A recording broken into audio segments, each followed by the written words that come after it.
Alors le plan guide s'inscrit dans une logique qui est portée depuis plusieurs années par la ville, qui était posée en 2014 lors des dernières élections municipales, où le maire avait la volonté, du moins c'était son projet politique, de redynamiser le centre-ville.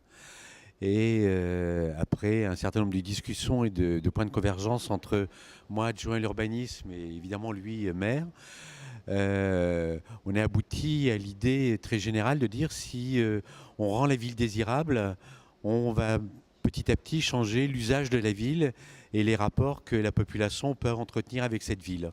Voilà. C'est l'idée fondatrice d'un projet évidemment beaucoup plus vaste. C'est un projet qui englobe à la fois une dimension géographique, puisque Saint-Brieuc est une ville qui est construite sur des collines, qui était souvent perçue comme une contrainte, mais en même temps c'est c'est une richesse considérable qui a été sacrifiée au fil du temps pour différentes raisons, mais puisque étant sur trois vallées, dont une vallée qui rentre totalement dans la ville. C'est une ville évidemment qui est dans un environnement qui est très luxuriant, qui est d'une richesse extraordinaire. Donc travailler d'abord sur l'espace et sur la géographie urbaine, plutôt que de nier cette géographie urbaine. C'est une ville aussi de granit, mais avec un granit qui est une pierre qui est au contraire qui peut être très lumineuse, qui est perçue souvent comme une pierre qui est plutôt terne et grise, mais c'est plutôt lié à la représentation qu'on a de ces villes. C'est une ville littorale, donc une ville de bord de mer. Bon, la ville a souvent tourné le dos à la mer, et tous ces éléments-là, qui sont des éléments d'ordre plutôt assez charnel, qui sont liés au contexte géographique de la ville. C'est plutôt ces éléments-là qu'on met en dynamique au départ, et sans quoi on était énormément encouragé par le maître d'œuvre Iris Chervet, qui travaille, c'est son objet de travail, et on est tombé d'accord là-dessus. Donc travailler là-dessus pour requalifier la ville et redynamiser la ville. Transformer et muter une ville, ça se passe sur 5 ans, 10 ans, c'est notre projet, hein.